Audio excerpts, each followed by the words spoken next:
Okay, so I've gussied up the random number 10,000. This is 10,000 results, 10,000 outcomes, and the purpose is just to show, sort of over on the right hand side. This is just 600 bets total. So okay, so I've broken them up into blocks of 150, simply because then you can more easily see what's going on. If you go to 200 and more, 250 or whatever, then it becomes that much harder to see. And obviously, what you're seeing is green steps upwards, red stairs down into the red zone, and they usually balance out pretty much. I mean, here you're looking at an absolute horror story. That's -8, and that's what -7, and that's -4, which is okay, and that's I guess -5, and that's -7. Is it? Yeah, but the point is, of course, if you have a self-defense mechanism, so that you don't get into, your bets don't keep going up and up and up, like the casino wants you to. The casino wants you to believe that progressive betting means a martingale, which means double, double, double, double, double, double, double, double, double, double, double, double, double, and that is not a good idea. It's not a clever idea at all. An even worse idea is to imitate people like Vegas Matt and anybody in his crew. Actually, I was actually under the impression the WBG knew what he was doing at table games, but he has lately taken the wheel and done the betting.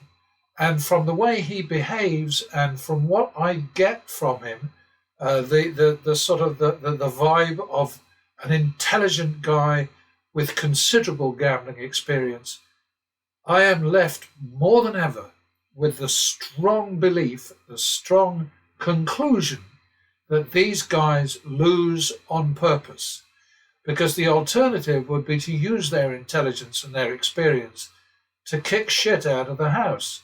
But they don't do it. I mean, I watched WBG the other night in one of his Vegas Matt and Friends things, 6 successive wins, and he did nothing except keep betting the same, the same, the same, the same, as if he hadn't lost any money before that. So, it makes no sense.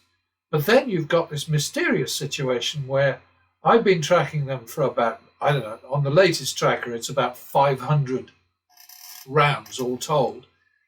And they're ahead of the house. They're ahead in winnings, obviously. But the most important thing is that they have had more winning hands than losing ones. And I'm always saying that these random bettors can only get ahead when they win more bets than they lose. The same does not apply to pattern betting. Pattern betting constantly, repeatedly, consistently will deliver a profit from fewer winning bets than losing ones. So, that's how it is. But anyway, let's just bang the recalc a couple of times and maybe you'll get an idea of what I'm talking about. I mean, yes, there's one, two, I think you've got to think of just anything over 4 is relevant. So there's 1, 2, 3 in the top row there, four red ones, and 1, 2, 3, 4 green ones. The next one down, 1, 2, 3, 4 red ones, 1, 2, 3, 4, 5, 6 green ones, and so on. So if you look at it like that, I think you get a better understanding of what I'm talking about and what pattern betting really means. It simply means chase the pattern so that you react conservatively and self-defensively in a red series of losses, and you go for the gusto in a green trend. You never know what's coming next in either case. That's always true. But anyway, let's just have a look. Okay, what I forgot to do was press up here to activate this lot, and then I can do it. There you go. And each time I press this, you see pictures that are basically the same. I mean, there are exceptions always, but mostly this is what it looks like. And this is why pattern betting works. God, look at this piece of crap here. What is that? -14. There's another one up here. -9.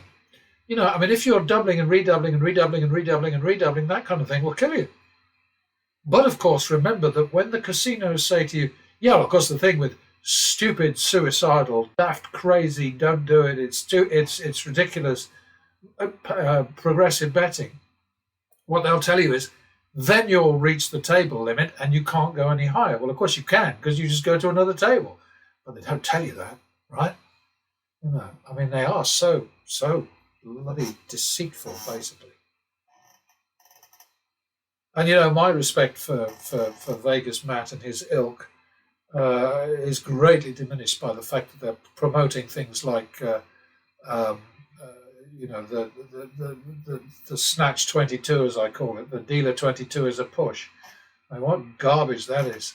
But anyway, just look at each one of these things. And sometimes, yes, you'll see the house redly far ahead of the player, but other times it's the reverse.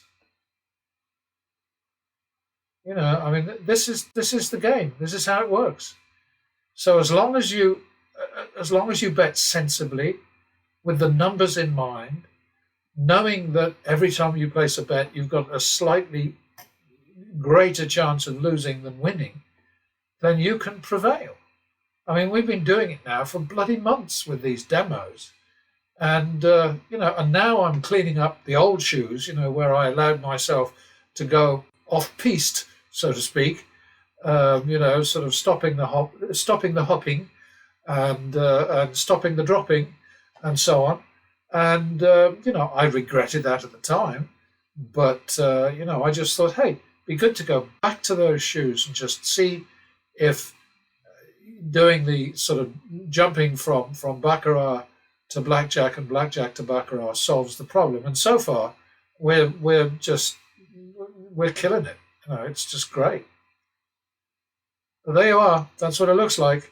And, you know, nobody can argue with this. This is not mathematics. This is reality. Okay?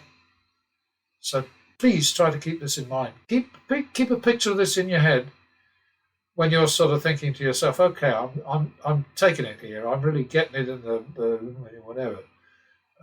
Time to get out. Time to move. And Degen Dolt, I mean, he's just fascinating to watch because he just keeps bending over. It's ridiculous. Ridiculous. All right, I think that's enough, don't you?